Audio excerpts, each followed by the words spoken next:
প্রিয় নেতা জাফর ইসলাম চৌধুরীর তৃতীয় মৃত্যুবার্ষিকী উপলক্ষে আয়োজিত স্মরণ সভার সভাপতি, উপস্থিত নেতৃবৃন্দ, আমার সামনে সংগ্রামী ভাই বোনেরা, আসসালামু আলাইকুম। আজকে আপনাদের পাশে ছিলেন তো সবসময়। জাফর ইসলাম চৌধুরী শুধু সৎ, যোগ্য কোনো মানুষের নেতা নন, জাফর ইসলাম চৌধুরী একজন সংগ্রামী নেতা। দীর্ঘ 17 বছর ফ্যাসিস্টদের বিরুদ্ধে, স্বৈরাচারের বিরুদ্ধে যে আন্দোলন আমরা করেছি, জাফর ইসলাম চৌধুরী সেই আন্দোলনের একজন সহযোদ্ধা আমার সাথে ছিল। আমার কাছে থেকে সেই আন্দোলনে, সেই সংগ্রামে প্রতিটি মুহূর্তে স্বৈরাচারের বিরুদ্ধে তার অবস্থান ছিল অত্যন্ত কঠিন।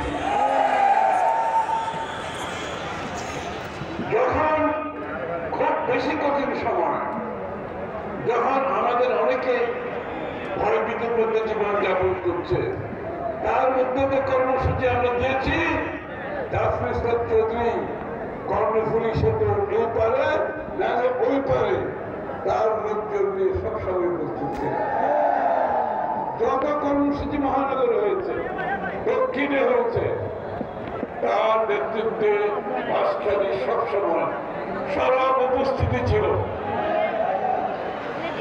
জাফর ইসলামের মৃত্যুর শেষ দিন পর্যন্ত, যেদিন তার মৃত্যু হয়, সেই দিনও সে কর্মসূচিতে অংশগ্রহণ করেছে। অসুস্থ অবস্থায় তখনও সে কর্মসূচিতে অংশগ্রহণ করেছে। তার বাসখালীর লোকজন, আপনারা যে নেতা পেয়েছিলেন, সেই নেতা আজকে নাই, তার রোহের মাগফিরাত করছি আমি। সেই নেতার কথা মাথায় রেখে আগামী বাসখালী কোন দিকে যাবে আপনাদেরকে সিদ্ধান্ত নিতে হবে। আগামী বাসখালী যাবে জাফর ইসলাম চৌধুরী যেদিকে গেছে, তার সন্তানের নেতৃত্বে আগামী দিনের বাসখালী। এই যে ধানের শেষ, জাফর ইসলাম চৌধুরী সযোগ্য পুত্র, তার হাতে তুলে দিলাম আগামী বাসখালী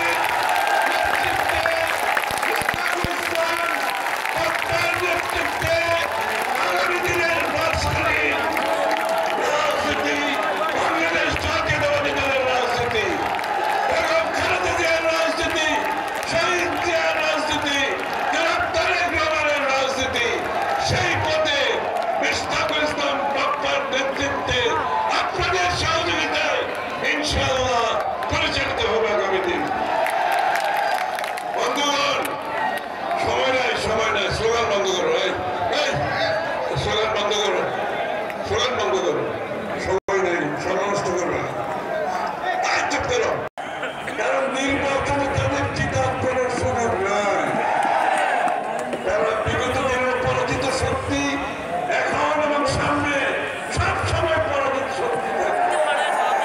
সুতরাং তারা নির্বাচন চায় না, তারা নির্বাচনকে বাধাগ্রস্ত করতে চায়, তারা নির্বাচনকে বিলম্বিত করতে চায় এবং বাংলাদেশের মানুষের মালিকানা ফিরিয়ে দেওয়ার জন্য নির্বাচন জনগণের কাছে যেতে হবে, দুয়ারে যেতে হবে। আমাদের ধানের শীষের জোয়ার সারা বাংলাদেশে উঠে গেছে। বেগম খালেদা জিয়া, জনাব তারেক রহমানের নেতৃত্বে আজকে আগামীর বাংলাদেশের যে নতুন স্বপ্ন আমরা দেখছি, যে আকাঙ্ক্ষা দেখছি, জনগণের চাহিদা পূরণের জন্য শিক্ষা, স্বাস্থ্য খাতে, কর্মসংস্থানের জন্য